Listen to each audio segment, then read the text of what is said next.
Teks tersebut merangkum berbagai cara wahyu diturunkan kepada Nabi Muhammad dan tahap-tahap awal dakwah Islam, mulai dari yang bersifat rahasia hingga terang-terangan. 1.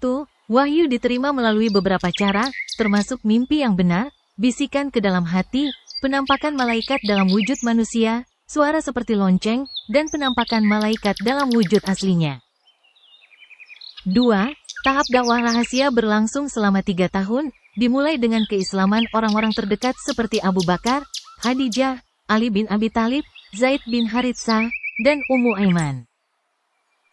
3. Abu Bakar kemudian berperan aktif mendakwakan 5 sahabat utama lainnya, termasuk Utsman bin Affan, Abdurrahman bin Auf, dan Sa'ad bin Abi Waqqas. Dan 4. Dakwah terang-terangan dimulai setelah Nabi mengumpulkan kaumnya di Bukit Safa, di mana beliau menguji kepercayaan mereka sebelum menyampaikan ajaran tauhid. Terjemahan. Bagian wahyu. 1. Mimpi yang benar, semua yang dilihat Nabi dalam mimpi menjadi kenyataan. 2. Apa yang dimasukkan malaikat ke dalam hati Nabi tanpa melihatnya. 3. Malaikat menampakkan diri dalam wujud seorang laki-laki. 4.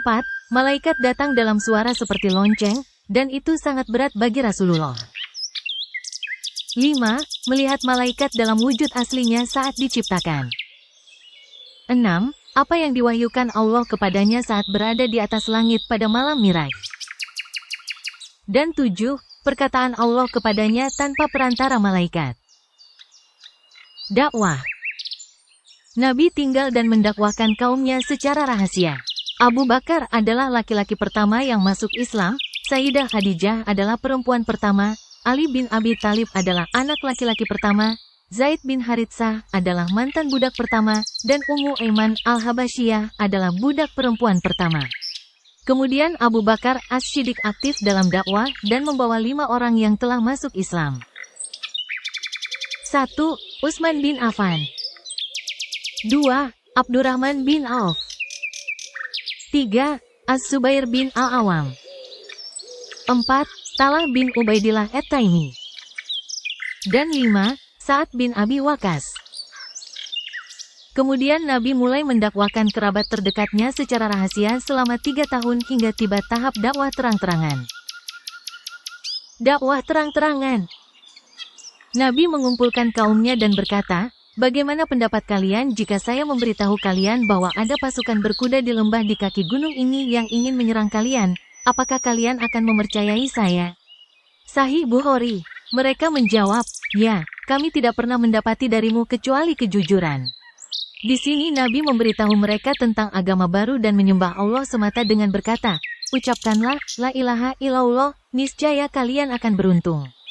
Orang-orang Mekah tidak menanggapi kecuali Abu Lahab yang menanggapi dengan buruk. Setelah itu, orang-orang mulai menanggapi dakwah tersebut, dan Nabi mulai mendakwakan kaumnya siang dan malam, dan Quraisy mulai menyakiti orang-orang yang masuk Islam. Teks tersebut merinci peristiwa penting dalam sejarah awal Islam, 2 migrasi ke Habasyah, Ethiopia, dan pemboikotan kaum muslimin oleh suku Quraisy. Peristiwa-peristiwa ini menyoroti penganiayaan intens yang dihadapi oleh para mualaf di Mekah dan upaya mereka untuk mencari perlindungan serta resolusi konflik tersebut. 1. Migrasi pertama ke Habasyah. Nabi Muhammad memerintahkan sekelompok kecil muslim untuk bermigrasi ke Habasyah untuk menghindari penganiayaan, di mana mereka menemukan raja yang adil bernama Najasyi. 2. Migrasi kedua ke Habasyah. Setelah kembali ke Mekah dan menemukan situasi memburuk, kelompok yang lebih besar bermigrasi kembali ke Habasyah, dan upaya Quraisy untuk membawa mereka kembali digagalkan oleh Ja'far bin Abi Thalib. 3. Pemboikotan. Kaum Quraisy memberlakukan boikot ekonomi dan sosial selama 3 tahun terhadap Bani Hashim dan Bani Muthalib, menyebabkan penderitaan ekstrim hingga mereka terpaksa makan daun. Dan 4. Pencabutan boikot. Beberapa individu terkemuka berusaha mencabut perjanjian boikot tersebut, dan ketika dokumen perjanjian ditemukan di dalam Ka'bah, sebagian besar telah dimakan rayap kecuali frasa dengan namamu, ya Allah. Terjemahan. Migrasi pertama ke Habasyah. Ketika penganiayaan kaum musyrik terhadap orang-orang yang masuk Islam meningkat, Nabi memerintahkan mereka untuk berhijrah ke Habasyah demi agama mereka. Beliau memberitahu mereka bahwa di sana ada seorang raja bernama Najasyi yang tidak menzalimi siapapun. Jumlah mereka 11 pria dan 5 wanita, dan itu terjadi pada tahun kelima kenabian.